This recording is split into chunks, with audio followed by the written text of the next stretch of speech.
All right. Hi, everyone. Just waiting for our guests to overcome their technical difficulties. They'll be here momentarily. Thought I would jump on just to say hello. All right. Guys, Yo, we're live. We're live. No, so just so you know, so don't say anything you wouldn't want to say in front of everybody. hello, Hello. Hey, what's Hey, up? welcome to the show, guys. How's it going? Doing pretty good. Yeah. Yeah, Kohei, Yeah. Kohei thinks he looks too brown in this image, but that's the setup we have. I mean, we're pretty close to the beach, and we just kept going to the beach. So just like I got so much time lately. Love it. Nice. Well, I know when I go to the beach, I get more red than like golden, That's what happens unfortunately. to me. So a little Yeah. jealous. That's what happens to me.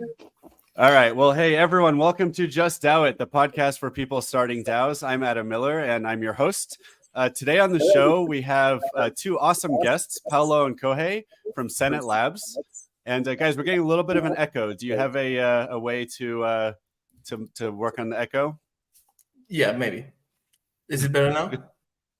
Let's see. So it's when I talk. So yeah, I think it's better now. Yep. Great. Cool. Nice job, guys. Okay. Thank you. All right. So as everyone can tell, we are recording live. We will publish this to our podcast feed later in the day, possibly with the prior part cut out, possibly not. So apologies in advance for any issues with the live stream and technical difficulties. As always, the first half of the show will be the Just DAO It News Report. And the second half of the show, we will go deeper into an interview with our guests. Just so everyone knows, my name is Adam Miller. I'm the founder of MyDAO, which provides legal entity solutions for DAOs. And prior to starting MyDAO a couple of years ago, I did consulting for people starting and operating DAOs. Paulo, Kohei, would you please give brief introductions to yourselves as well before we jump into the news? Sure thing. You want to go first? You go. Okay. Hey guys, my name is Kohei. I think like my background is DeFi. I used to work at Index Co-op, which is a DeFi protocol making DeFi Index. I was there like 1.5 years ago. Really fun. That was my first experience in DAO. And yeah, since then, we just keep building governance tooling, which is, I guess, like later on, like we're going to talk about Senate, the product. Yes, we will, I think. I'm Paulo. I'm a designer by training, and I've been into the crypto space since the DAO, the original one, where it was a lot of fun and a lot of drama and all that. And since 2 years ago, I've been dedicated full-time into Web3 and DAOs, and I helped create RNDAO as well, and been participating in a bunch of DAOs. And now more recently, for like almost a year ago, been working on Senate. Awesome. And for anyone who doesn't know, the DAO was the first DAO. It was on Ethereum, and it almost broke Ethereum, I guess, depending on who you ask. But it caused a major issue where Ethereum did its only unplanned hard fork ever to actually reverse this hack that had taken place of the DAO, which was caused. Hack is a strong word, but yeah.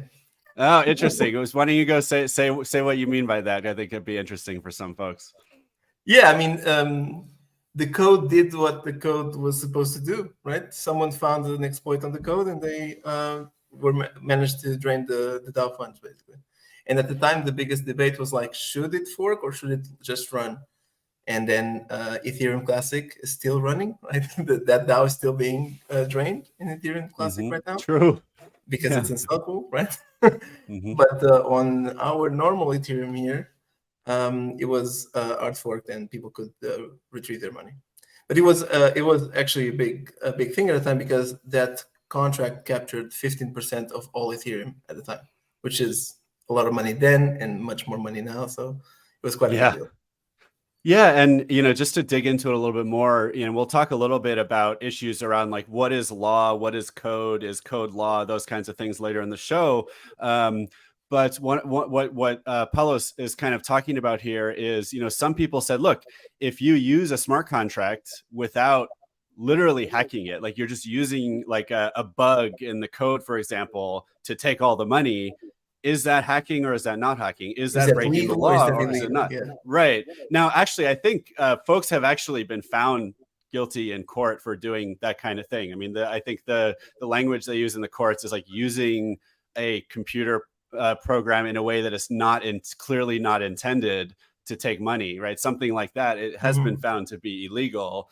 So I think the jury is kind of on the side of like if it's basically hack, it's a hack, even if you technically are just using the code the way it's intended.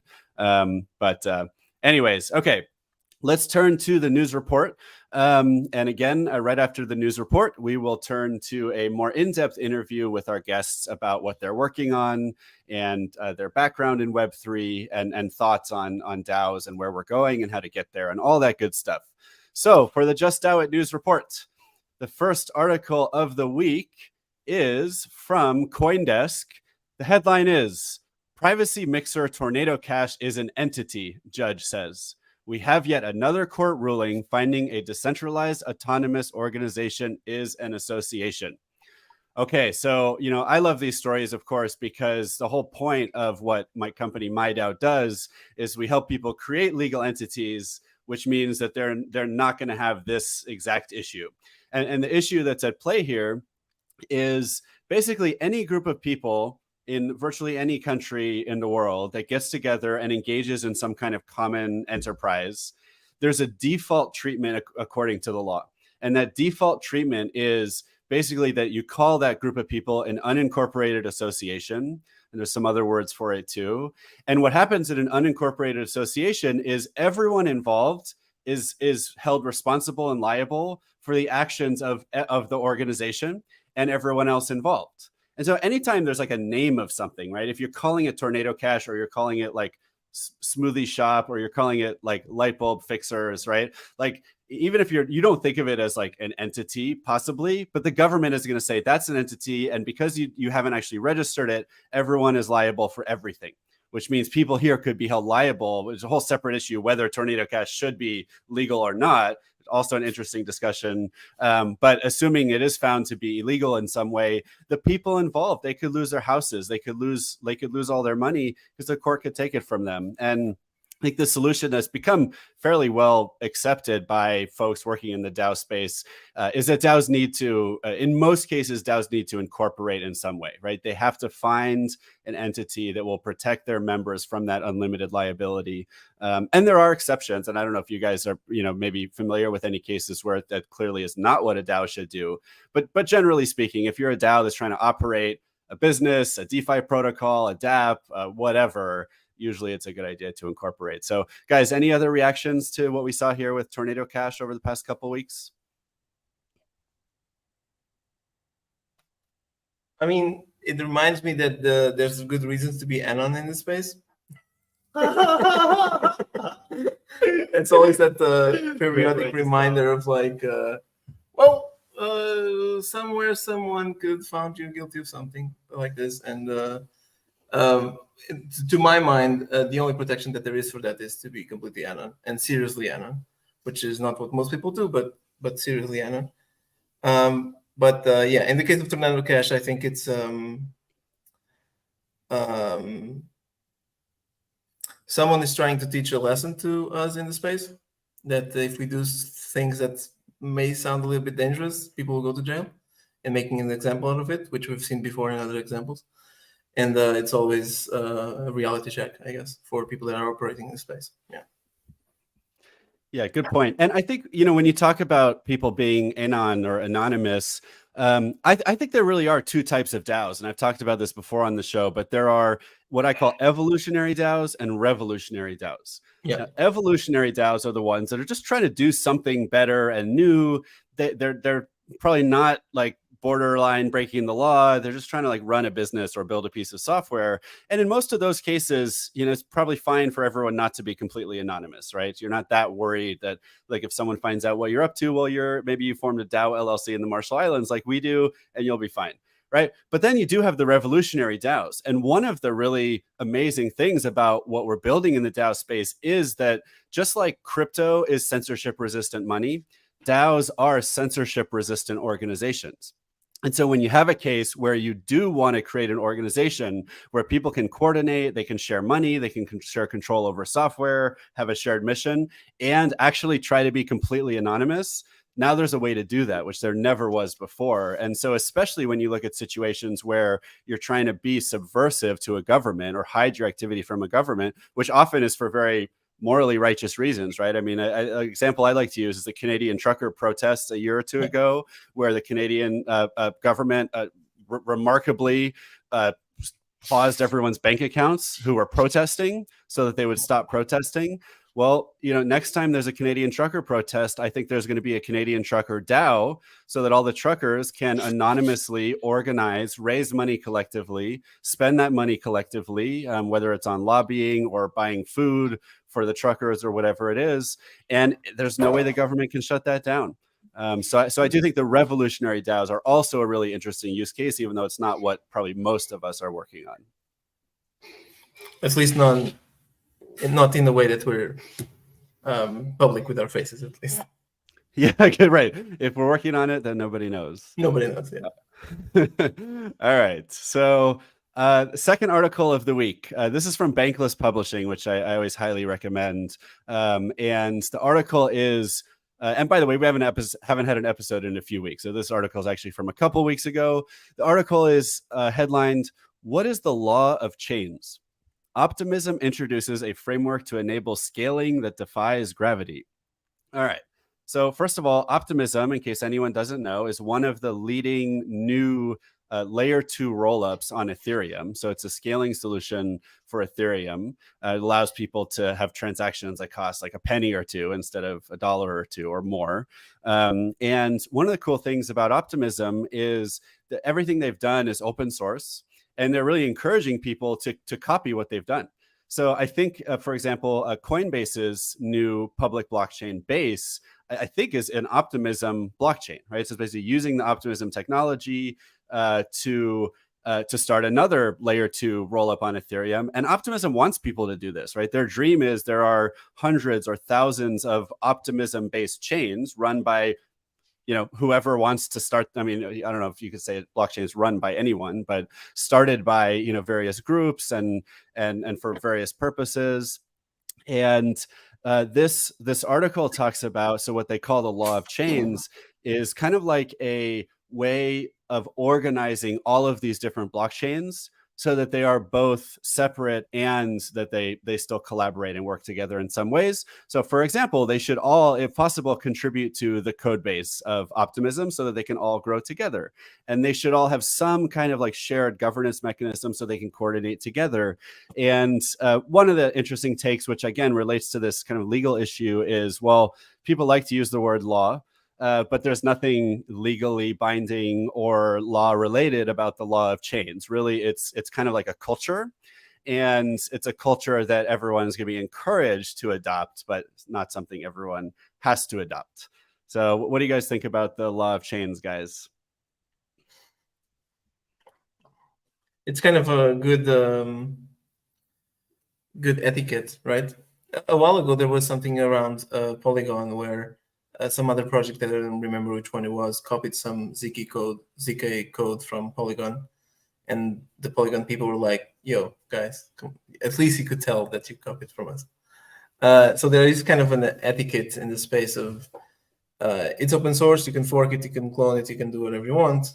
At least attribute some of it, or don't claim it that you invented it without attribution. I think there is some etiquette around that, in the space, and there should be, because we're all operating with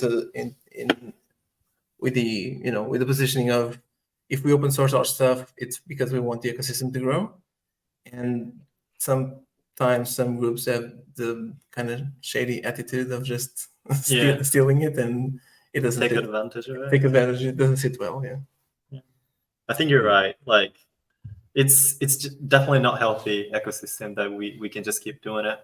I think like we just need to better structure the license, like rather than just like open source it.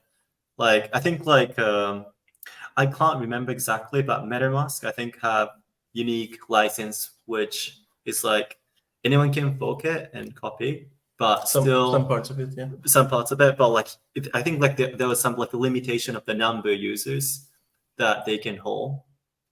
And yeah, what just happened? What just happened? For anyone macOS who's is not being watching, funny. there were just like balloons somehow virtually macOS is being superimposed funny on with their screen.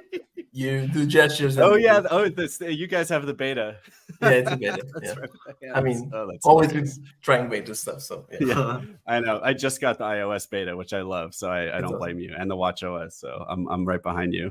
All right, cool. What I'm trying to say is yeah. that we can't just open source it. We have to kind of have like a better knowledge and system about licensing. Yeah. Yeah. Okay, interesting. I mean, I'm a big fan of just kind of making something open and letting and encouraging people to copy it and not really requiring them to follow any rules. But I think there's definitely use cases for both scenarios. I mean, in some ways, this law of chains is, even though it's totally informal, it's more organized than probably most layer 1 blockchains, including Ethereum, where it really started out as like there's no rules, right? Everyone's validators get to choose.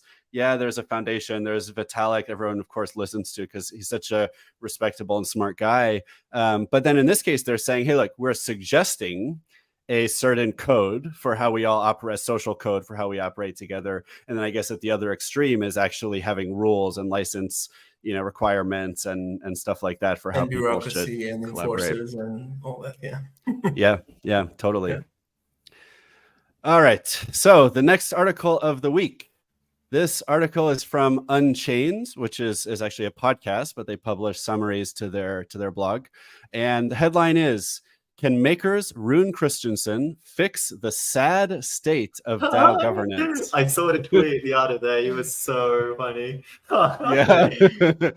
So why don't you start, Kohei? What's going on here? What was the tweet about, and what's your reaction?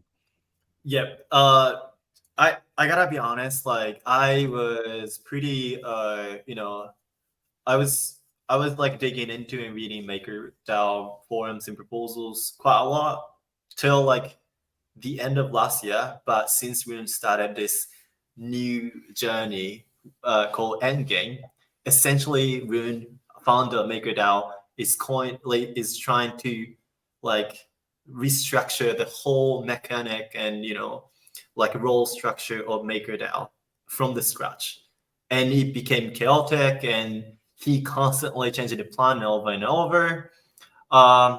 So I just wanted to say that I don't have full context, but I have so many maker friends who left there. It's because of these Rune's, I don't want to call it crazy move, but quite confusing and kind of hard to understand the full vision of what he's trying to do.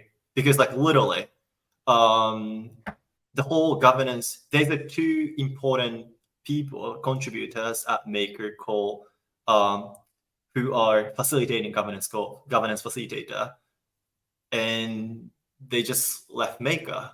It's because of the whole chaotic Rune's plan. So yeah, to me, it's kind of looks like it's a challenging time. At the same time, we have to remember that Maker always go through these challenges all the time. Like when they started this, they had the initial DeFi protocol started this complete DAO structure without foundation. Mm-hmm. And people criticize a lot, but they kind of found a way to keep going, and they became one of the largest decentralized stablecoin. So now to me it looks like total chaotic, and it's just it looks like it's not working. At the same time, yeah, like they might gonna find a way. And they or he? What? They or he? Well, that's the question. I wanna say they because one of our angel and also close friend called Du is pretty committed to MakerDAO, and he when I met him at ETHCC like a couple months ago, he was like passionately talking about the new journey of Maker. So there gotta be something that we haven't seen like in public. So they might gotta find a way. Let's see. Well, I love that take because you already brought a totally different perspective from what's on Unchained. I mean, Unchained is like one of the original crypto podcasts, big audience, famous host, Laura Shin. And the perspective from this podcast is 100% Rune Christensen's perspective. And so like a couple of things I want to point out here. One is, I forget what the Bankless guys like to call like the like famous guy or person is usually a guy, unfortunately, associated with some kind of like project. And that's always a risk. Like that's always like a red flag.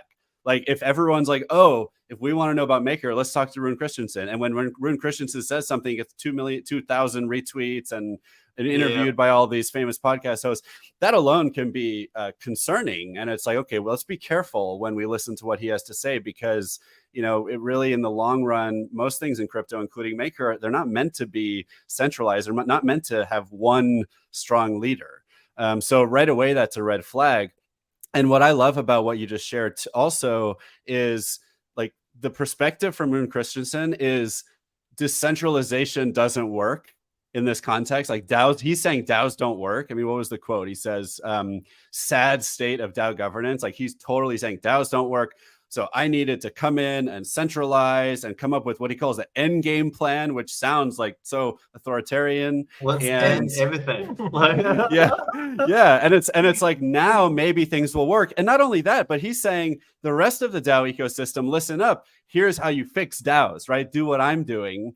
And yet you just told us that two of the main contributors left, and everyone involved in the ecosystem is there's chaos, and they're leaving, or they're thinking about leaving. So clearly it depends who you talk to. I mean, I already was going to kind of take issue with the quote unquote sad state of DAO governance. I think for one thing, there's so many DAOs, and just like other companies, like not every DAO is going to succeed. Companies go through really difficult times, especially in a bear market when money's tight. Like just because you're going through an extremely difficult experience doesn't mean that DAO governance is broken. Not that we don't have work to do also to make it better, but I just think that's a bit of a stretch. So I don't know, Paulo, do you also want to add anything here? I mean, I found it really ironic that people even consider that it is possible that one single person is going to fix DAO governance. That's kind of a stupid title, but it's a clickbaity title, so I get it why they did it, right? But we should also take into account that Maker has always been the type of culture where most people are anon. Most people don't give a crap about what happens, what they say about whatever. So they are very confrontational, very controversial, very contrarian by default. So a culture like that, before Rune started with the whole endgame thing, it was really chaotic. Like it was probably the most chaotic, high stakes, managing billions of dollars DAO that existed, right? So it kind of has a point that it was not working on their case. But a lot of people that were involved in there, despite all the chaos, they were still proud of it. Still works. It's still safe. It has still not been exploited. It still exists, right? And I guess he had bigger plans for it than what the community was leading to, and he did this move, right? Let's see if he fixes algorithms. Let's see what happens with Maker after all this, right? Because what some people are saying is that, now they want to do a lot of things. They want to be a lending protocol, and they want to be a VC, and they want to be a blah, blah, blah. So now there's a bunch of things that Maker wants to be with this new plan, which let's see. And what's funny is that last time when I saw the Endgame forum post, like summary of Endgame plan hosted by Rune, she was talking about building new chain too. And also building new stablecoin beside that. So I'm like, and the climate fund and the blah blah, a bunch of stuff. Wow. Like this is the whole reason why people struggling to, like, even Maker people struggling to follow and contribute. Yeah. It's just like so many things are going on, which I think it's kind of makes sense because seriously, DAO is not working. Like I think we have to admit that there have been many problems that we are kind of have to solve. So I think it's a good move that he even like think about the size of Maker. It's insanely big, and Mhm. normal people can't take risk of starting from scratch. So that's what I like about Rune. He has a ball to take risk and take, experiment new things to innovate and build new things. So that's what I like about him. But yeah, let's see. So wait, Kohei, did you also just say that DAOs are not working? Yeah, I think like there are a bunch of problems. Like especially we are heavily focusing DAO governance, and there are so many problems. Yeah. So what's the biggest problem from your view? It really depends on what kind of DAO you want to talk, but especially for DeFi protocols, I see a lot of problem in the mechanism of how governance works. Because initially DAO governance was more like a pure democratic way of the whole community voting to decide everything, which we learned that it's not really working, especially for DeFi protocols. It became last year, it moved on to this delegation mechanism, which, people who are not willing to participate, delegating voting right to, some influencers, who are people who are motivated to participate. It's cool. We got a little bit more participation rate, but the problem that Maker and lots of DeFi protocols are struggling is that those delegates are not really specialized in all the proposals they're voting. Imagine non-technical delegates voting for technical proposals because they are delegated and they have to do it. Of course, it's it's not going to work. Kind of like sometimes governance can be, the task that you just do for the sake of checking box. So this is a pretty good, I think this is a big problem and also opportunity for DeFi protocols to think about better structure of governance, which I think it's more like council, expertise-based council model. But yeah, this is one thing. Yeah, some of them are experimenting with it, especially in the DeFi. Yep. Some of them are experimenting with no governance at all, like Arsenal Finance and all that. So there's a bunch of new approaches because there's kind of a disappointment with the current default way of doing it. And I mean token-weighted delegation, governor, compound bravo, blah, blah, blah, right? Yeah, but I love it that there's experimentation at least. I love it that there's people trying, well, let's try no governance. Let's try, it's enshrined in the protocol forever, nobody can change it, and then the user has to figure out what parameters they choose. Or whatever other approach, or algorithmic governance, or AI governance, or whatever it is, right? So those are all cool experiments that I think people should try. It's also a little bit too much to judge the whole space just from the DeFi protocol experiences, where indeed you need a lot of expertise to vote in some proposals. Like nobody knows if the percentage of lending in this token on Aave on this. I mean, nobody knows, right? They see the recommendation from the experts and they're like, sure, I trust you. You didn't screw up yet, so let's vote yes. So it's kind of like the decision-making process of most people there, right? But not all DAOs are about that. There are a bunch of DAOs that are not about that. There are DAOs that are more social. There are DAOs that are more service-oriented. There are DAOs that are more whatever. And so those DAOs can kind of work together, and I think they are still struggling with the fact of how much hierarchy do they have and how explicit that hierarchy is or not, and so on. Where things like, for example, hats and management of roles can help now. But yeah, we're still learning. And I think a bunch of people that have been through a couple of DAOs and that have been through DAO drama and stuff like that can have maybe kind of a downer or negative experience because of it, from the trauma that they've been through, right? Which I mean, that's something that we all like.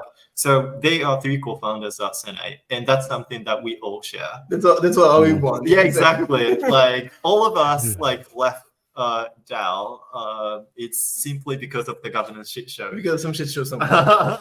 So So I think it's normal that people can be a little bit disillusioned or disappointed with current state of DAO governments. But I mean, we cannot judge it too early, right? We just started this. I mean, the first one, the DAO, was a clusterfuck, obviously. These ones now, 2021, 2022, were hype, and people are trying to manage that. And we still have a lot to learn and a lot to do. So, I mean, it's on us, the builders in the space, to make it work and to figure out new ways of doing it, and eventually productize those offerings and try to offer some value to the ecosystem. Yeah, good point. All right, that's really awesome commentary, and I can definitely relate to so much of what you guys are talking about, and we could probably talk about this stuff forever. Forever. I'll just like it's literally forever. Yeah, because it's like we're kind of trying to speed run like the history of corporations or businesses and the history of governments at this, but then integrating them and doing it all at the same time, because I mean, yes, there's a history of cooperatives. Like, people have in the past tried to run organizations in a more decentralized way, but they were never digital. They were never global. They never grew as fast as DAOs grow and had such low, friction to voting and all this stuff. So, I mean, it really is, I think it's very novel. And that's hard. I mean, especially because I think on the corporate side, we do have a lot of lessons learned. Not that companies are perfect, but like they work really well. Like a lot of companies work really well, right? And then on the government side, I guess probably debatable whether they work really well or not, but still, I think people would say we've had amazing improvement from, feudalism to kings we're not living to democracy. Most of us. Yeah, right. And so, right. And I think, right, we'd agree it's a huge step forward. And at the same time, people would say, well, maybe we'd rather live in America, but look how good China is at like developing AI, because they can just take everyone's data and make all the rules and all this stuff.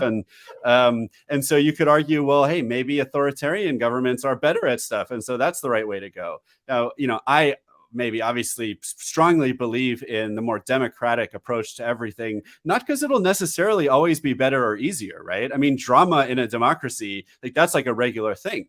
Right? Maybe what we need is actually just to find the right way to have drama in businesses, in organizations, because it's inevitable if we want to live in a more democratic society. It's not just democratic government, but democratic governance over systems and protocols and projects and all this stuff. So obviously we want to reduce it. Obviously we want people to have good experiences with DAOs. Otherwise, how do we get the world to want to adopt DAOs in the first place?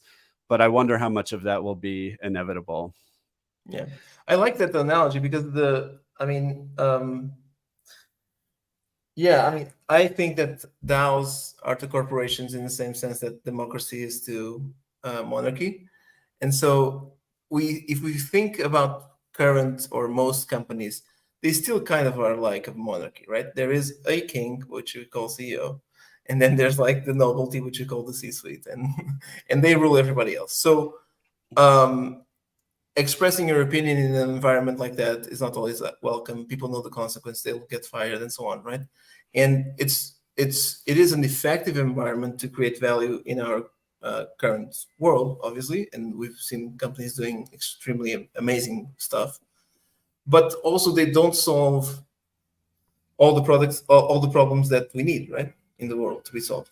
And governments on the other side are not very good at solving all the problems in the world that we need them to solve, right? So there may be a new thing that we can be calling DAOs that would gather the decision power of a community to solve more complex problems that a centralized entity cannot, right? At least to me, that's the kind of a utopic idea and ideal of what the DAO could be, and why I'm working in this space, because I think that as a species, we are facing some problems that we're going to have to solve in some way. And I don't think it's going to be a government solving them. I don't think it's going to be a company solving them. Maybe something like a DAO will maybe solve them. So let's try. Yeah.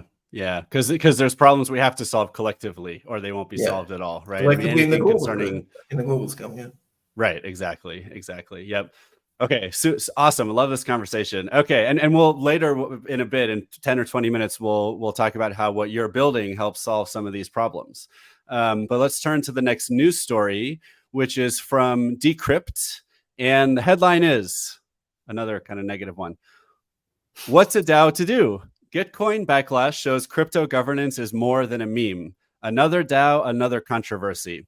The latest Gitcoin debacle has revived an age-old question. Are DAOs really better than the firm?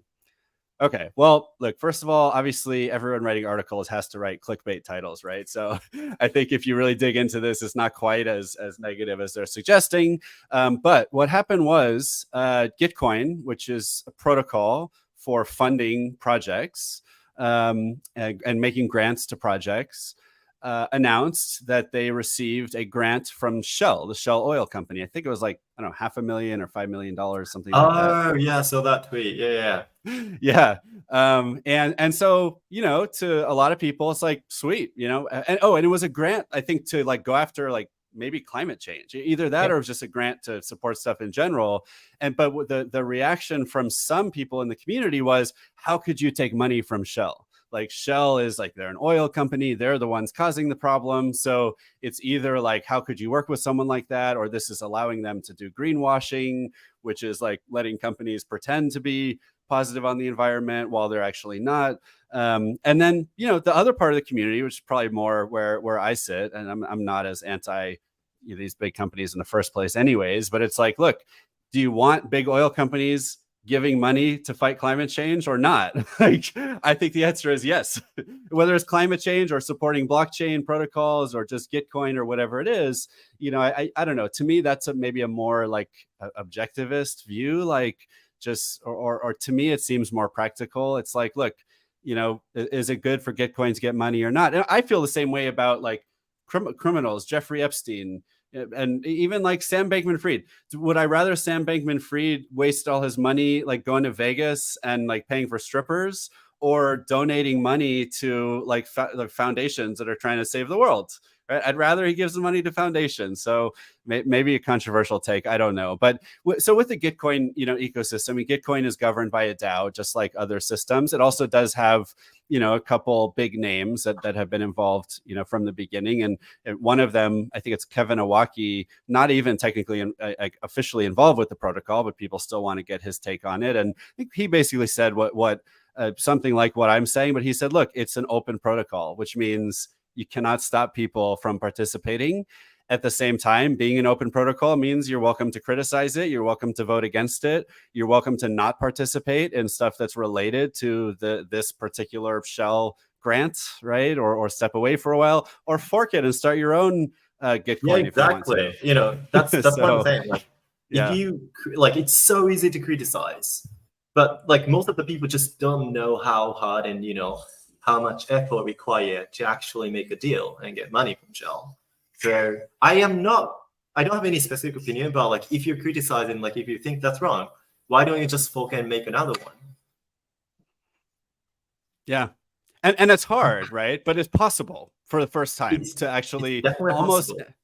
And easier than ever, right? I mean, take even like, let's say even you had open source software before, but like the biggest company that ran the open source software, let's say it's like Red Hat running Linux. I don't even know if Red Hat's big anymore, but like someone running a big open source thing.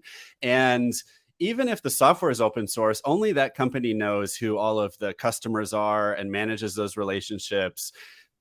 Now that we're in the world of protocols and crypto, all the activities on chain, you can see the wallet addresses, right, of every person who's interacting with Gitcoin and has ever interacted with it, and to what extent. And you can find data on who most of those people are, because most people aren't necessarily trying to be anonymous. And so now if you fork Gitcoin, you can go find all those people and say, hey, use my thing instead, right? I mean, I think people call it a vampire attack, right? You can do it on a DAO, you can do it on a protocol. The OpenSea had this happen where, I think it was LooksRare. It was one of the new kind of OpenSea alternatives. Yep. Said, okay, we're going to airdrop governance tokens to every single person who's ever used OpenSea and create a new OpenSea that is decentralized and open, and everyone gets to vote on what happens. And I got some of those tokens, and it succeeded. I think my tokens are worth something, and worth like several $100s, if not even in the maybe at least during the bull market, it was thousands. And that was my reward for just being willing to consider the forked version of effectively OpenSea, which was a totally different platform. So it's easier than ever before if someone wants to fork Gitcoin, I guess is my point. At the same time, that's still really hard. I mean, you still have to like launch a whole new system, a whole new DAO, whole new set of smart contracts, whole new, all this stuff, but it's possible.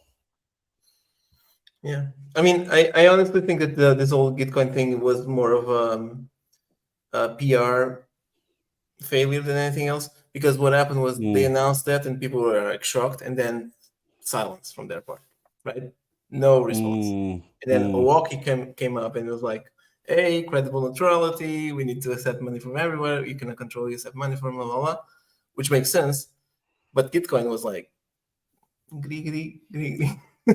trying to not engage with the outrage, right? Which is which was not a good move maybe in this space, right?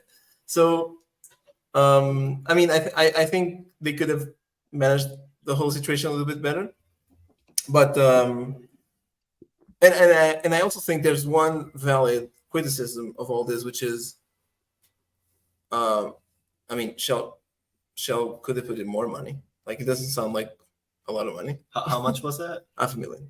$500,000, okay. It could be more, right? But usually, not, right? Without matching pool, yeah. Okay. Which usually, I mean, depends, but on each Gitcoin round, the pools are like 10 million or something like that, which is quite a bit of money to be matched, right? And so they could have put a little bit more for that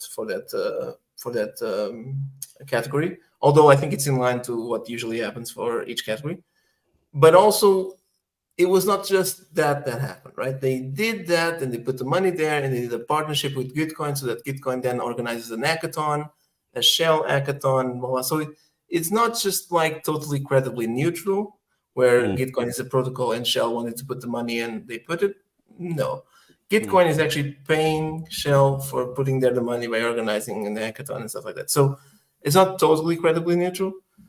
And the fact that they didn't reply officially to the outrage, and it was Milwaukee that had to do it, kind of, but it still is not there. So it's kind of weird as well, right? So, I mean, yeah, I think it was a PR failure above everything, to be honest. Interesting. Yeah. Or discussion forum. No, about that was also another criticism, is that they are a DAO, but nobody voted for doing a partnership with Shell. I mean, yeah, because, for decision making, you kind of have to admit that everything can't be executed on chain, like yeah, exactly, like they are actually like in the current state of DAO, like they are some core members having power to have a deal with third parties. Yeah. But it's just that, like why I think like these core member of Gitcoins already knew that, this governance drama would happen if they don't communicate and announce it in advance.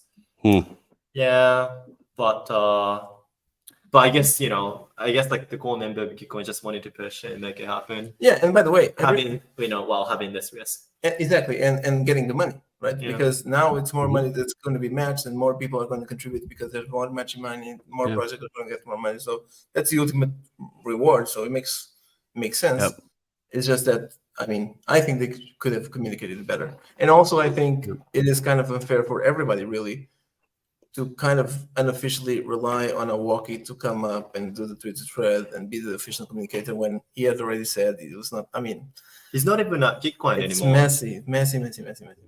Yeah. All right, let's turn to the last article of the week. This one's actually going to be a tweet thread, or what's it called now? A post thread on X, aka Twitter. It's still twitter.com. And this is like probably the fourth or fifth episode in a row that we have a post from Optimism summarizing research done by Lala Lavender, who, if you're listening, would still love to have you on the show. And so I'm just going to read the tweet thread. It's about 10 tweets or posts. And here we go. Okay, so from Optimism, which is at Optimism FND, which is the foundation. All right. This week in Lala Lavender's DAO Research Series, we're exploring one of the most important tools in a DAO's tool belt, communication. Let's get into it. Effective communication isn't just top-down. DAOs need mechanisms to foster two-way conversations. The foundation of any successful DAO is robust communication. As DAOs expand, ensuring everyone is on the same page becomes paramount. This ensures both cohesion and informed decision-making. While there's often ample top-down communication from core teams to the community, the reverse is less prevalent. Prioritizing feedback pathways from contributors is vital. Many of the DAOs studied haven't yet embraced data-driven decision-making outside of risk and financial analysis. Getting to know community members through data and user research is critical for building governance systems that work. Two-way communication is a fundamental component of the Optimism Collective's governance cycles. The Optimism Foundation constantly collects community feedback and incorporates it into the collective's governance design each reflection period. Communication in DAOs isn't just about sharing information. It's about ensuring the DAO is designed for delegates, which requires their input. As always, feel free to draw your own insights by making use of the collective DAO archives and an announcement on what's coming up next week, which is a topic about conflict. So I'll just highlight what maybe my number one favorite takeaway from this awesome thread, and then we'll turn to you guys as well. I think what's really interesting about, if you want to get good information from the entire DAO, is different from a company, right? In a company, you just ask managers to ask their subordinates what they think, or just assume that they know what they think because they're meeting all the time, and kind of make sure the information is flowing up the chain. Maybe you do a survey, sure. But in a DAO, it's almost like your community are somewhere in between employees and users, right? Or customers. And when a company wants to know what its users or customers are thinking, you don't just ask them, you do user research, right? One of the words that Lala Lavender uses here. And user research, I mean, there's a whole kind of discipline around how do you find out what people really think and what they really want.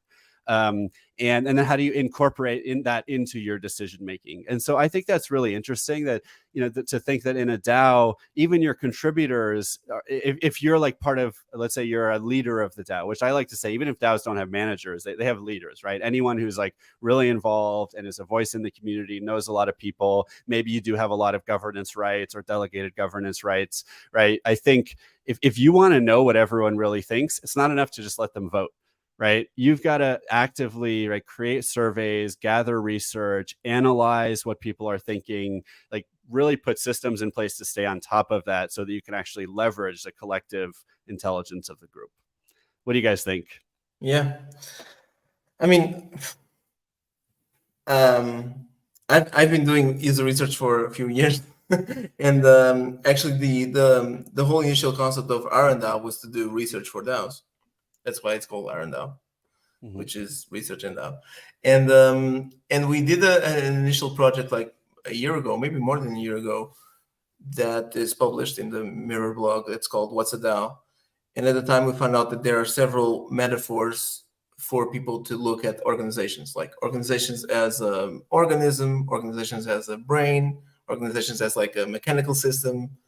And one of them that we found was more adequate for DAOs is organization as a communication, basically, which is what she is advocating on that thread, which is if you analyze and you study the communication pathways in an organization and who communicates with who and how much and how frequently and how deeply, you kind of get a sense of what the organization is and what's doing and who are the most important people and so on. So I think that the metaphor of looking at DAOs as communication mechanisms and trying to assess if a DAO is healthy, not healthy, effective, not effective, by looking at how they communicate, how people communicate within the DAO. I think it's probably the best analogy that we have, other than token price or or anything else, right? And so it makes sense that following this thought process that the tools that we use to communicate within DAOs influence so much how a DAO operates, right? And the fact that we choose Discord or Discourse or Twitter or whatever it is, it influences the medium that we're talking in, and it influences what the DAO is because it influences the communication between people, right? So I think that's totally on point, and I think when people are creating DAOs and designing DAOs, they should really think deeply about how members will communicate and how often and why and so on, in which tone, and the leaders of those DAOs should see the good communication patterns that they want to see. I think that makes a lot of sense. And also, I also think that it's totally adequate to do a shout out to Optimism for them to fund research of this kind, because Lala Lander, she also published the DAO Collective Archives a while ago, and they're super cool for people that are interested in DAO governance and how DAOs operate and all that. That's a good repository of information. And yeah, I love that at least Optimism is investing on that, and then people are paying attention to it. So, yeah. Very cool. Awesome. All right. Well, that does it for the Just DAO It News Report. I'm going to do a quick ad before we turn to the in-depth interview with our guests. It's just an ad for my company, MyDAO. Just a reminder to everyone listening that we focus on legal entity solutions for DAOs and Web3 projects in general. And we also have a partner network of over 100 Web3 focused lawyers, tax advisors, and other professionals that we can connect you with. Or if you are a lawyer or a tax advisor, please get in touch to talk about joining our partner network. All right, with that out of the way, let's turn to the featured guest interview. So let's just dig a little bit deeper first into your backgrounds before we turn to what you're doing now. So I know you told a little bit of the story before, but I'd like to know like why and how you got into Web3 and DAOs in the first place. So Paulo, you want to go first? Sure. So I'm a designer. I was doing design for 12 years or whatever. I don't count anymore. And at some, I've heard about Bitcoin in whatever, 2015, 16. And I was like, yeah, whatever. I was not really into it. But then I heard about DAO and Ethereum. And I was like, whoa, wait, this is more interesting. Because I was running a company, a design company at the time. And I realized I had no skills to run a company. And I was like, oh, maybe a DAO, I don't need to run a DAO, right? The DAO is a decentralized organization. Maybe I should try that. And that example was there, and I was like, okay, let me get into this. And I got into Ethereum. I got into Ethereum mining even, and did a couple of mining things as well with a few friends, and started organizing blockchain meetups in Portugal, and yeah, and getting involved in the space. Always from a design point of view, because I was doing UX design and user research and all that, and service design and organizational design and stuff like that, and also advising startups and so on. And from my point of view at the time, I was really interested in blockchain technology because of the incentives that it could provide. Like for the first time, you could design an economy if you design the tokenomics of a system, and you could influence behavior in a much impactful way than you just design the interface of an app, right? You can influence user behavior by designing the interface of the app and user experience, of course, that's what I was doing. But now if you could, design the whole economic system around that with the tokenomics design, that would be much more powerful. So that's what attracted me to blockchain technology and to tokenomics and to Ethereum and governance design and all that later. Then 3 years ago, I was fed up with the corporate world. And I was fed up with doing, normal Web2 design and research. And I just decided I should dedicate myself fully to Web3 at a time. And started participating in some DAOs, started to offer design service and research service to some DAOs. And found it pretty cool because I could, do the part of the design process that I really like, because I could have, multiple clients, let's say, but I would just do that part, right? I wouldn't need to do a project from end to end, so that was cool. And I did some facilitated workshops for a few DAOs and so on. And then found out a few people that had the same goal and desire to create a research DAO, which is called DAO, and then did that for more than a year.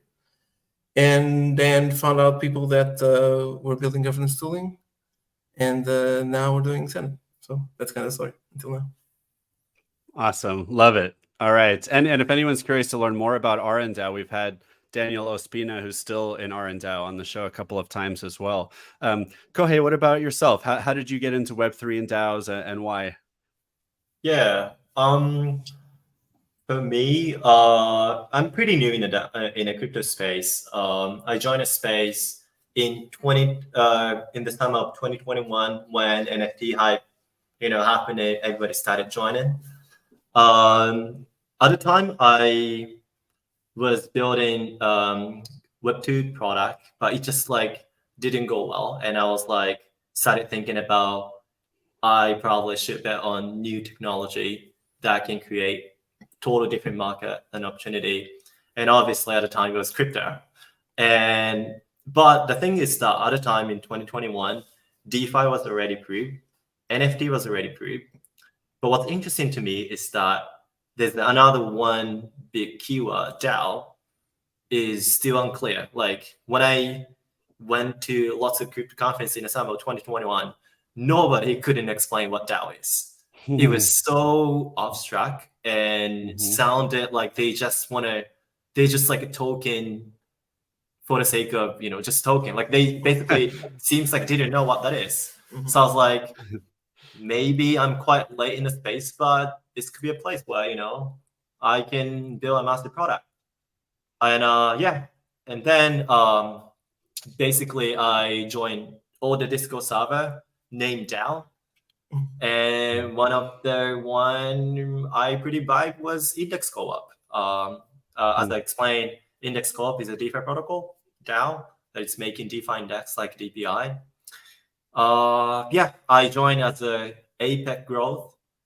Spent like 5 to 6 months there. It was really fun. That was actually my first full-time job outside of my startup. And basically what I was doing was open up your phone, check all the Discord notifications talking about our client protocols, our product API and stuff, with lots of unknowns. Like my colleagues was Potato, Big Sky, Lemonade. Like Lemonade was actually my boss, and like it was just so fun. Like it was just so different. Yeah. And it just like I started like really fascinating about not specifically DAO, but the concept of internet native organization. And at the same time, the governance shit show happened. It was really brutal. I got burned out and started more interested in like blockchain governance in general. And I met Paulo and also another co-founder, Andre. He's not here. And we started building governance tooling. Awesome. I love that you mentioned kind of the conference scene in 2021, because I think at that time and even early 2022, first of all, I think that's when the first DAO focused events ever happened. I think, Paulo, I met you at DAO Denver in early 2022, which I think was the first event with DAO in the title. Maybe and the DAO was before or something like that, but yeah. Yeah, that's right. You're right. Good point. And every talk was like, you had to say what a DAO is. Like you had to define it, because a lot of people in the audience were trying to figure out what is a DAO. And I think that's changed over the last couple of years. But what I'm really excited about is this coming bull market, which hopefully is coming soon. It's going to be the same again. It's going to be the audiences are going to be 10 times bigger, but 90% of them are going to be wondering again, what are you even talking about? What is a DAO? So I'm excited to hopefully get to explain that to a lot of people again for the first time. All right. So tell us a bit more about what you guys are working on. So I know it's called Senate or Senate Labs. And just tell us about what problem does it solve? How does it solve it? Where are you guys at? Where are you going? You wanna go? Yeah, sure. Yeah, it's kind of weird because to me, it's kind of like we've been thinking about what we're going to do in the future, and now to talk about what we are right now, it's a different thing. And so I have to change modes. But like, Senate is. So right now, what we found, especially in the more hardcore governance space, and especially in the space of delegates and professional delegates and people that really have to vote on proposals, is that it is hard to keep track of all the proposals of all the DAOs that you participate in, right? And so for a bunch of reasons, because you participate across multiple DAOs, you should check all the forums, you should have multiple tabs open, you should have your snapshot and on-chain platforms open. It's a mess right now. So also DAOs do proposals at random times, and they only have like sometimes 24 hours for you to vote on. So it's a kind of a hard to guarantee that you always vote on all proposals that you should vote.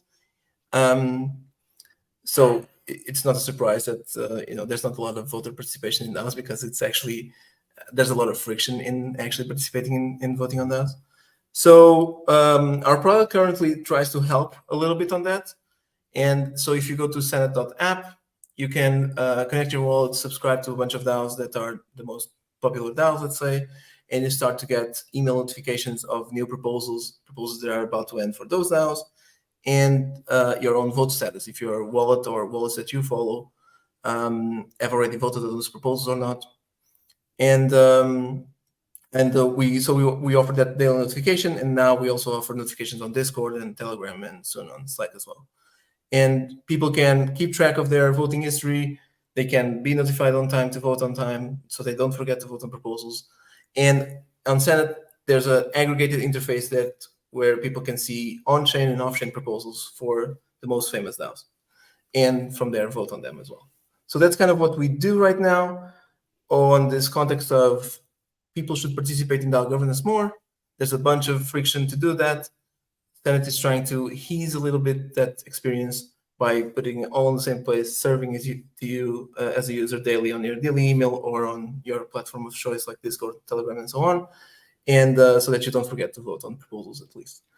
And we're already being used by a bunch of delegates in the space, where basically their job is actually not to miss to vote on the proposal, right? So it's kind of important that they don't miss. So they kind of rely on Senate not to miss. And sometimes if we have any bug where sometimes we say that they haven't voted, but they get like outraged because they rely on it so much. So that's what Senate does right now. We have bigger plans for the future, let's say. Maybe talk about partnership too. Oh, right, I forgot that. Why? Yeah. Exactly. And also, so what we've been doing lately as well is that actually we're about to launch a proposal on Aave, so that eventually it passes. Ideally it passes, so that we can integrate a Senate widget on the Aave forum, so that people can sign up for email notification for Aave proposals through the Aave governance forum. And that's something that we already did for Uniswap, for example. So if you go to Uniswap, gov.uniswap.org right now, which is the Uniswap governance forum, you see a little button up top that says set up email notifications. If you put your email there, you're actually using Senate to receive email notifications whenever there's Uniswap proposals. And for those partnerships that we do with those DAOs, we also offer a little bit extra, which is every time that there's on-chain proposals that require quorum, and if a proposal is ending in 6 hours and there's not quorum enough of people that voted, we send a special email saying, "Hey guys, this proposal will fail if you don't vote because it doesn't have quorum enough. Go there and vote." So we're doing that for Uniswap already. We're going to be doing that hopefully for Aave when our snapshot is ideally approved, and it's going to be launched next week. And we're also starting to have more partnerships with more DAOs to do that, so that at least the current governance participants don't need to go check the forum every day and go check the snapshot every day and go check the on-chain governance platform every day to see if they have something to vote. At least they can just relax, get a daily email. It's all summarized there. Chill, just click on thing and vote whenever you want. So that's awesome. And I'm excited for Senate to get huge because, most of the DAOs I participate in are not DeFi DAOs. They're like smaller DAOs that are just doing interesting, more like esoteric things.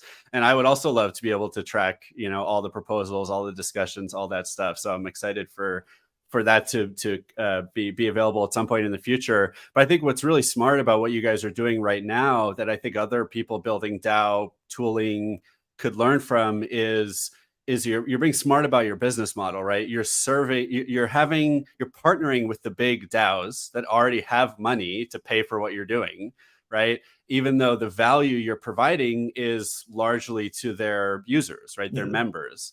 And so I think that's really smart because right now there's not enough people who would pay a lot of money for a service like this directly. I think I've told you that I would, at least to some extent, but these big DeFi protocols, that's where the money is right now. So I think it's a good approach. And they have the pain when they see a lot of on-chain proposals failing because of they lack quorum. Okay. I mean, they feel the pain at that moment, right? Good so point. They know that, they cannot be credible in the sense that they operate as a DAO if only 3% of all token holders vote on things, right? So that's not really enough. So they want to have more participation. And so we can say that people don't participate in voting for a myriad of reasons, right? There's probably a million reasons why people don't participate in voting. Of course, for on-chain voting, it costs money to vote, and there's gas fees to pay and all that, right? But we think that a good part of that reason is people just don't remember. People just are not just notified in time or in the right way, in the right moment, right? And so we're taking care of that part. So we're doing the notification part best as we can. And so if you at least want to have better notifications about your proposals, you should go to Senate and try it out. Yeah. It makes so much sense to me. I mean, I have that exact problem, right? There's somewhere I have my bookmarks for all the pages I should be checking for all my DAOs, and I just don't do it. But if there were literally one page that had all that stuff, or one app, and especially with notifications, I would for sure use that. So that's very cool. So one of the cool things I think about the position you guys are in is all the user research you have done, right? Even though you're building one very specific thing, you've learned about a lot of the things that DAOs are doing right and wrong. I wonder if you could speak to, either one thing you think DAOs are doing really well that we should keep doing in DAOs, or one biggest mistake that you see DAOs are making today that they need to fix if they want to succeed. That's a big question. Do you have? I have a good thing that some DAOs are doing. For example, Maker used to do that, and it sounds like such a simple thing, but it has impact. Which is they have a set schedule to launch proposals. On Maker, proposals are always launched at Monday, and they end on Thursday, and that's it. So people that regularly vote on Maker already know that they should expect proposals to be voted on from Monday to Thursday, which sounds like a tiny little thing. So simple. But actually, if you try to do that, if you try to have that kind of predictability as an Aave voter, you're screwed, because Aave has proposals all over the time, all over the place, all the time, with different deadlines and durations. And so, having a set schedule for proposals is a good practice that we've seen. Of course, this is on Maker, and Maker had, up until now, at least up until this week, I think, specific governance facilitators that their job was basically to manage all this, right? And they were paying people to do all this, right? A lot of DAOs don't have that, but they came up with this good practice, and it would increase participation because people can at least know when to expect to vote on things, right? So that's one that I think is a good practice that we've seen. Yeah. Is the question specifically about the good practice that exists in DAO, or in general, what's the good use case of DAO? I'd be curious for both, if you want to answer both, but the question is more about what's something that DAOs are doing well internally, to be an effective internally. DAO. But if you want to speak to both, please do. I mean, I think the practical one is more insightful, since we are pretty heavy in a DAO governance. I think definitely set schedule is simple, but it affects a lot.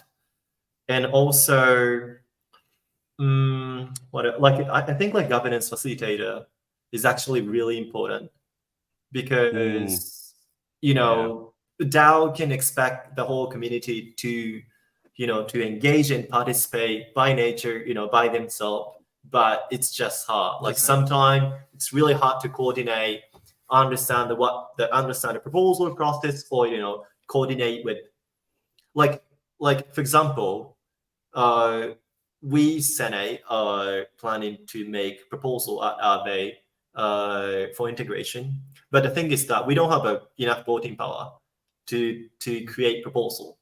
So we kind of have to reach out to some of the delegates to ask them to create proposals, but it takes quite a while. It's been more than 3 weeks or something, maybe more.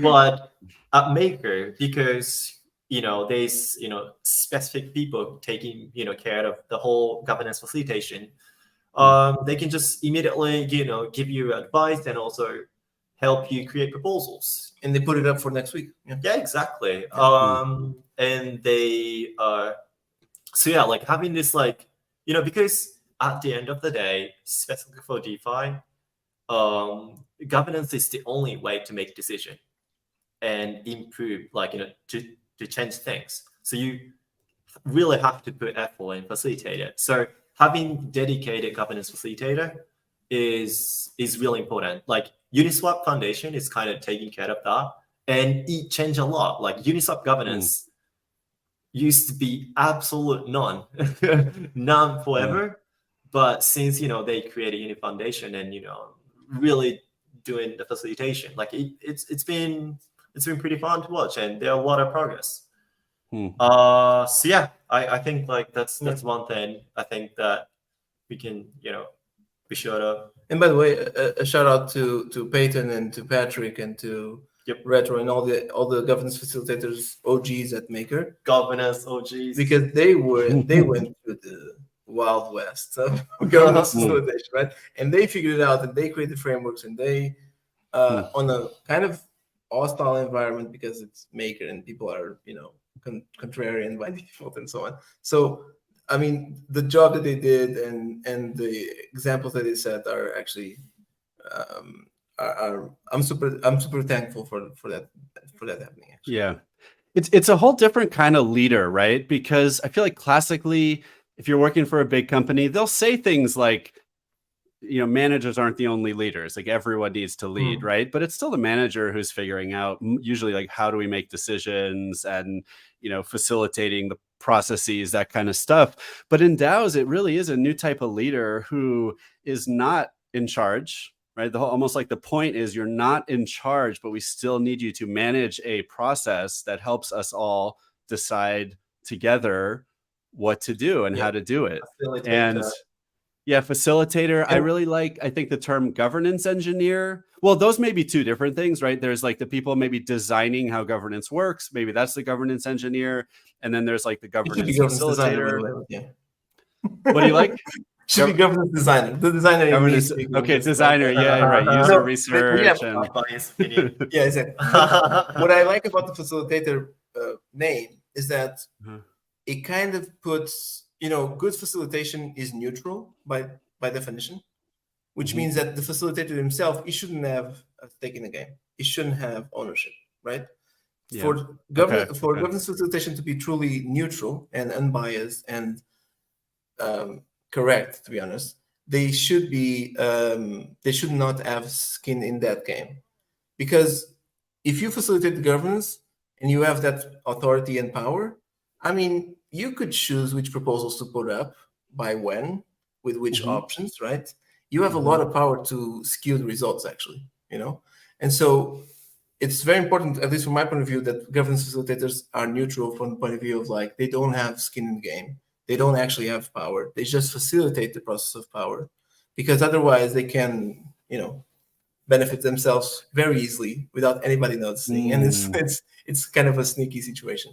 And how do you align incentives though? Like, I feel like on one hand, it's good for the facilitator to be neutral. Yeah, simply just well paid. They need to be well paid for their job. Exactly. Yeah. I mean, which in MakerDAO they were, right? And it was probably maybe the first protocol that was paying this kind of roles, right?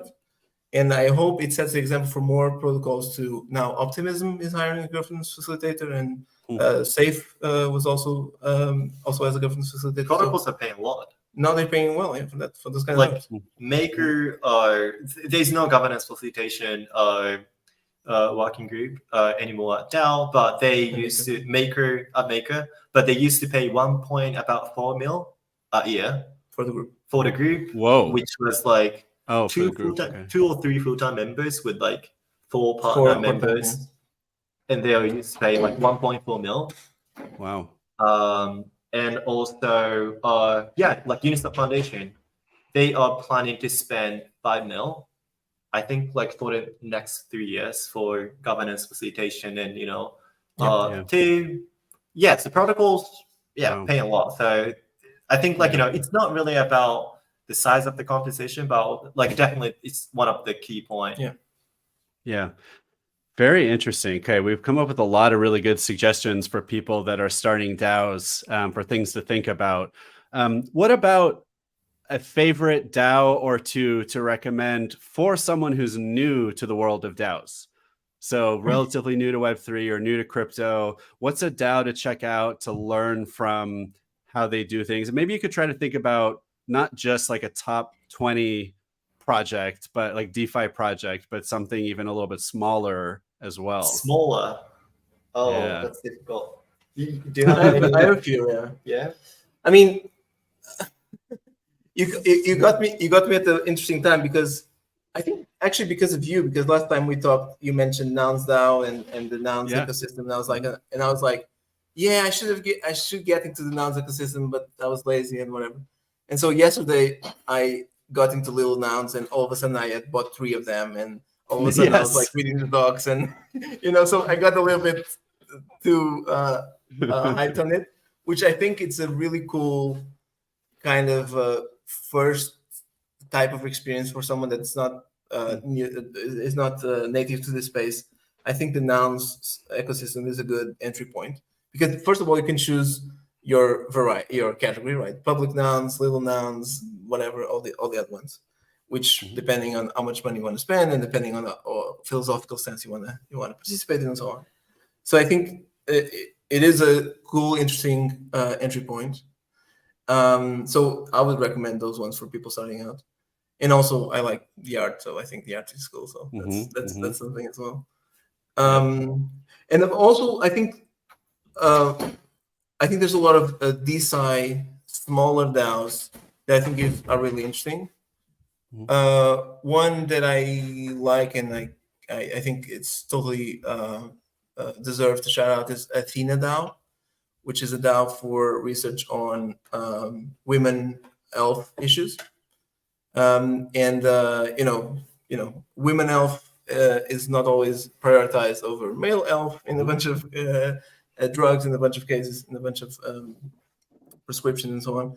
And so they are pulling money together to do work on that field, and they've been doing awesome work, I think.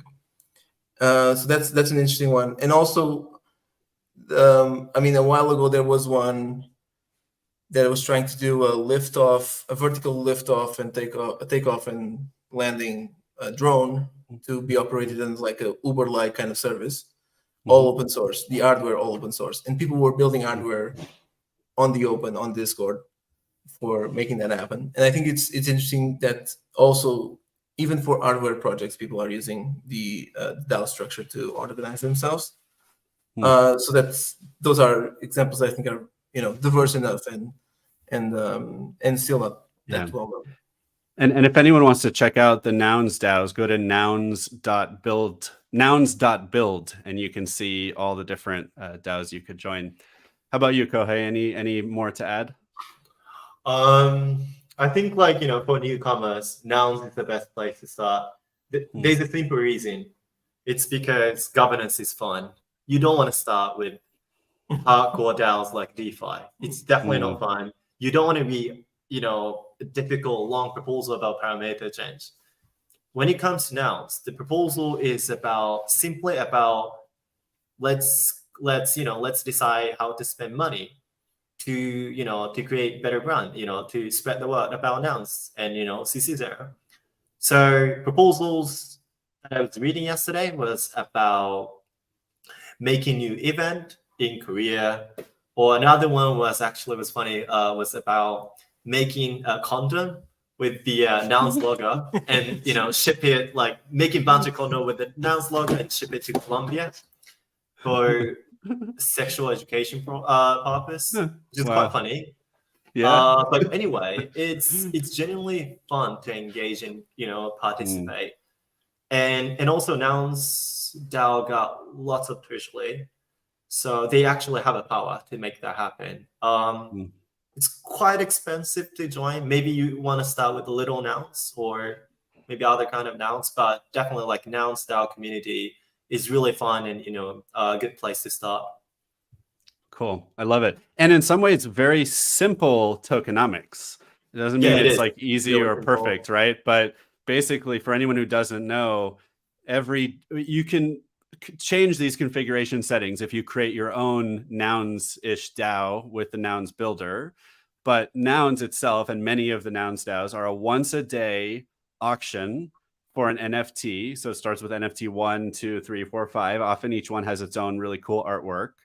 And whoever wins that day's auction gets that next NFT. So, and let's say NFT 255. And all the money that you had to pay to win that auction goes into the treasury. And so basically, like, the more demand there is to join the DAO at any given time, the higher the price each of those NFTs will go for, and the more money your DAO will raise. And that can fluctuate with the market, with demand, with how many people want to join. So the price can go up, price can go down. And then you end up with all these NFT holders. Basically, each NFT gives you one vote, and that's your DAO, that's your community. So it is really cool. And also another important detail, which is it runs forever, which means that it's not there's no scarcity on belonging to the DAO, because there will be the possibility of new memberships being minted forever, every 1 day, every 15 minutes, depends on the parameter of each DAO. So it's not like the more default DAOs where we launch a 10,000 PFP unit collections and the DAO will only have 10,000 members and no more than that. It's not like that. So it goes on forever. Everybody can join today and buy one, and they're in. They don't need to negotiate to get in and like basically beg to get in or pay a high price to get in, right? So there's no artificial scarcity on the mechanism to belong to these DAOs. Well, I'd say it's a different type of artificial scarcity, right? It's still, I mean, one a day means you don't get to 10,000 for a long time, right? So in some ways, that's more scarce than having just 10,000 from the beginning. But some are one every 15 minutes, which is like a lot of that. So, yeah. And the DAO can change those settings over time, right? If everyone agrees, you can change the minimum price. You can change, I think you can change the auction period, all that stuff. So yeah, super interesting. Definitely recommend people check that out. We're getting close to the end of the pod, but I do want to ask you guys one more question before we get to some closing thoughts, which is, what about a favorite tool for DAOs other than Senate? And again, just put yourself in the mindset of someone who's starting a DAO, maybe for the first time. What's a tool you recommend that they check out to possibly help them manage their DAO? Manage their DAOs. Manage may not be the perfect word, but to help run the DAO, help to basically start participating in DAO. You mean? Yeah, it could be a collaboration tool, it could be a governance tool. I mean, DAOs are all about tools, right? I feel like every DAO when you start is like, what are we going to do for communication? Are we going to have more than one tool for communication? Maybe a forum and a chat. What are we going to do for voting? One that I think is kind of a haha moment for most people is things like Coordinate, because one of the questions that most people have is like, okay, you join a DAO, you work for the DAO, and you get paid, but how much do you get paid? Who decides if there's no hierarchy, no bosses? Who decides how much you get paid? Blah blah blah. And systems like Coordinate, where the whole community decides what everybody gets paid, are kind of like okay, this is different than my company that I used to know, right? And so I think Coordinate is a good example of a tool that has a more democratic DAO mechanic than most tools that people are used to in the corporate world. And it's a good eye opener of oh, I could be doing things differently, actually. I could be deciding upon my compensation and my colleagues' compensation in a different way. It doesn't need to have a manager or a leader that decides the compensation for everybody else, right? And so I think it's a good experience for people that are wanting to get into the space to participate, going into a Coordinate circle and allocate their tokens, their distribution, and all that, and realize how it works and how kind of the mechanics is and how people feel about how much they got and they give to each other and so on. And I think that's a good example of a tool that I think it's now DAO native. It's not like a port from Web 2 to Web 3, right? It's something that could only exist in Web 3 or in the DAO space, let's say. And I think it's a good experience to have. Cool. Kohei, do you have a favorite? This is kind of hard question because personally, if you want to participate in Experience DAO, I think you should just directly go and dive in.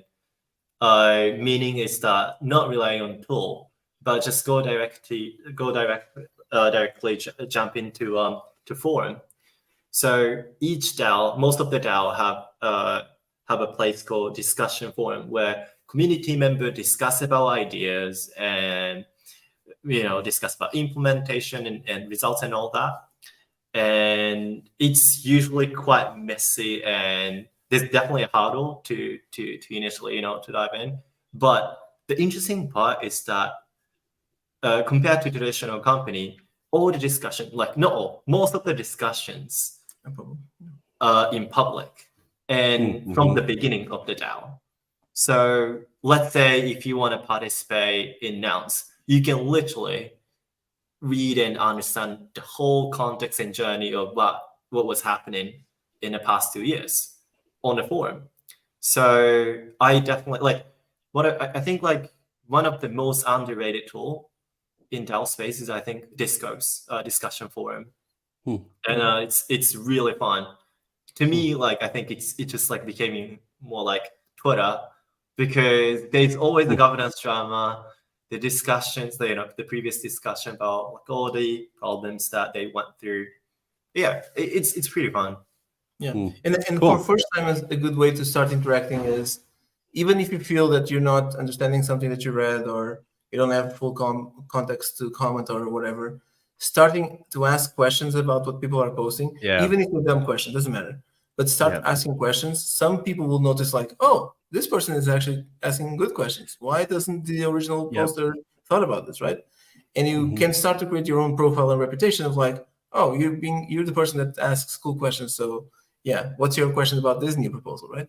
And start to get a reputation like that. So your own process of discovery of gathering context about a particular DAO by reading through the forums, you can actually make it a little bit more practical and useful by, oh, by the way, I have a question about this. What have you thought about this? What do you mean when you say this? Blah, blah, blah, whatever it is, whatever clarifying question you can come up with, just post it, and people will engage with you and start to recognize you as someone that asks cool questions. And that's a good first start. I love that. I love that. Awesome. Well, guys, this has been so fun. Before we close, where can people find you and Senate on the web or on social?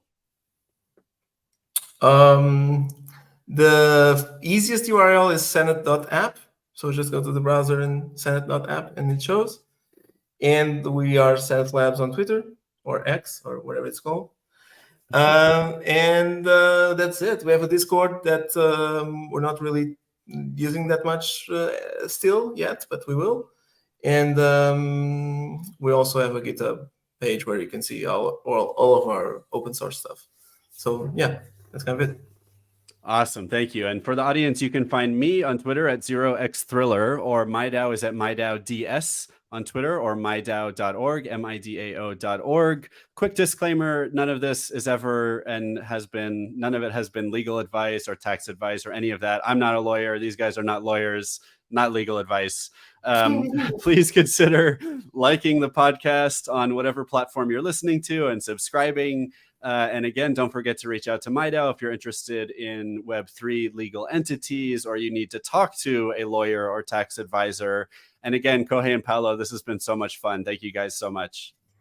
Thank you, Adam. It was cool. Thanks for having us. Let's Absolutely. go.